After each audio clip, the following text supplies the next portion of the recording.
Filosofi saya harus seperti wanita, seperti istri lah kalau kita milih istri.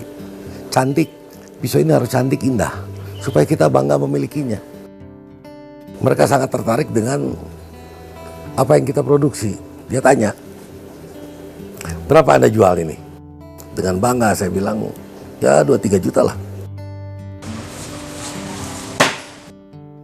Nggak mau roba-roba di modernisasi masih asli. Saya kenal Kang Ted ini dari zaman terjun, dan saya lihat dia seorang geolog yang butuh peralatan-peralatan seperti pisau-pisau ini, keluar masuk hutan dan segala macam.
Operasi senyap adalah salah satu strategi yang digunakan Komando Pasukan Khusus atau Kopassus dalam misi pembebasan sandera. Selain senjata api, pisau menjadi andalan untuk melumpuhkan musuh tanpa suara. Tak hanya melumpuhkan musuh, pisau juga dijadikan alat bertahan hidup. Tidak semua orang mahir menggunakannya. Namun, pasukan terlatih seperti Kopassus mengerti betul cara memanfaatkan pisau sesuai kebutuhan.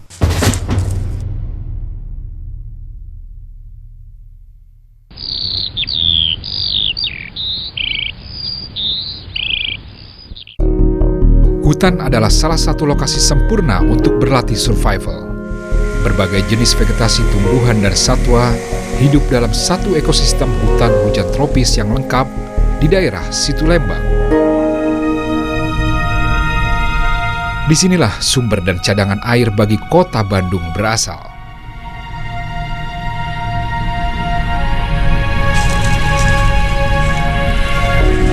Dengan pisau, perangkap yang dibuat pasukan terlatih ini menjadi senjata mematikan. Ada banyak jenis perangkap yang bisa dibuat, tentu sesuai dengan fungsinya untuk menjerat hewan atau melumpuhkan musuh.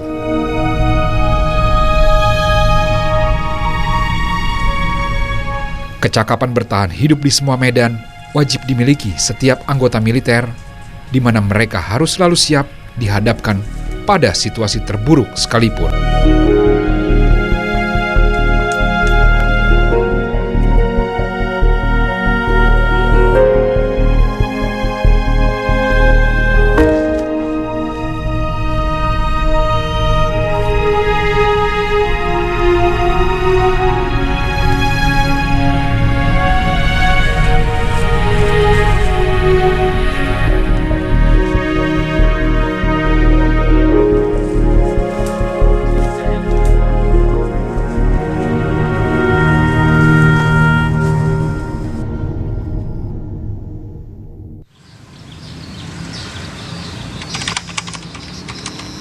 Selamat pagi. Baik, pagi ini bahwa sesuai dengan jadwal kegiatan bahwa saya akan mengajari atau kita bersama-sama belajar tentang bagaimana lempar pisau yang baik. Ambil sikap yang enak, ini pegangannya. 1, 2, 3. Seperti ini, jelas? Jelas. Baik. Oke, ya. Persiapan. Oke. Ya. Oke. Ya. Kopassus yang digunakan Kopassus adalah pisau Aitor yang paling terakhir kita terima adalah bentuknya seperti ini. Ini lengkap, ada alat kompasnya, ada yang lain-lainnya. Ini khusus untuk pisau rimba. Adalah untuk di hutan pada saat latihan, pada saat operasi juga kita bisa menggunakan ini. Karena dia diperlengkapi lengkap, ada alat pancingnya, ada tombaknya, ada semuanya di dalamnya ada lengkap. Ini sebetulnya ada ya, untuk menunjang operasional, untuk operasi atau untuk latihan. Ini lengkap. Kita juga punya standar Kopassus juga. Seperti yang ini. Ini adalah standar Kopassus. Dan ini dibuat bisa juga dipesan di Jerman, ada juga kita dibuat di Bandung, di Germana, namanya di Pak Teddy Karden.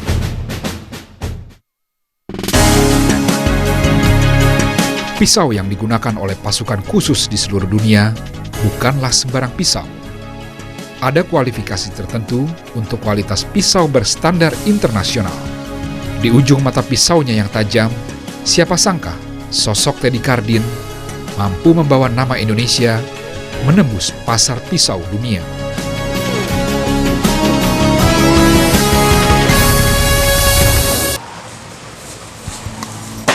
Inilah sosok Teddy Karden, si ahli pisau. Sebutannya mungkin tak berlebihan, mengingat pisau buatan tangan pria bernama lengkap Teddy Sutardi Karden ini mampu menusuk pasar internasional. Jalan hidupnya tak pernah jauh dari tajamnya mata pisau. Kualitas pisau produksi Teddy dapat disetarakan dengan pisau buatan luar negeri yang dipakai militer internasional. Jangan pengen puas. Tak hanya digunakan oleh angkatan bersenjata di Indonesia, pasukan elit Amerika Serikat Green Beret dan pasukan Yordania pun jadi pelanggannya. Banyak penghargaan yang telah diraihnya, baik untuk produk pisau dalam negeri yang mendunia, juga jasa-jasanya dalam bidang kemiliteran, sehingga ia diangkat sebagai warga kehormatan Korps Baret Merah. Yang rutin dalam jumlah cukupan itu dari Paskas, karena mereka ngelihat kualitas kita memang bagus. Kalau dari Kopassus, Kostrad masih perorangan aja. Dari Brimob juga perorangan aja, walaupun jumlahnya lumayan lah. Kita pernah dapat itu dari Jordan. Dulu Pak Prabowo pesan untuk Jordania, kita dapat 3.000 gitu, untuk pasukan khususnya. Pisau itu adalah alat bantu manusia yang paling simpel. Ya buat kita para orang-orang yang menyukai hidup di alam bebas. Seperti filosofi padi, semakin berisi, semakin menunduk. Kaya akan ilmu tak membuat Teddy lupa diri. Kemahiran melempar pisau pria yang dilahirkan 60 tahun silam ini diwariskan pada juniornya, anggota muda Perhimpunan Penempuh Rimba dan Pendaki Gunung Wanadri. Sebagai penggiat alam bebas, pisau bagi Teddy Kardin tak ubahnya istri kedua. Buatnya, pisau tak hanya alat bertahan hidup, namun memberinya keyakinan dan rasa aman. Filosofi saya harus seperti wanita, seperti istri lah kalau kita milih istri. Cantik, pisau ini harus cantik, indah, supaya kita bangga memilikinya. Pisau ini juga harus tahan, harus kuat, sama seperti istri kita. Harus punya mental yang baik, punya mental yang bagus lah, tahan gitu, tahan banting. Juga pisau ini harus berfungsi sesuai dengan fungsinya. Ya istri juga kalau nggak berfungsi ngapain? Kita punya perempuan cantik, baik, tinggal di rumah, tapi fungsinya hanya sebagai perhiasan, ya nggak benar juga lah. Kesetiaan pisau yang selalu menemani Teddy berkegiatan inilah yang akhirnya membuat Teddy Kardin tergerak memproduksi pisaunya sendiri.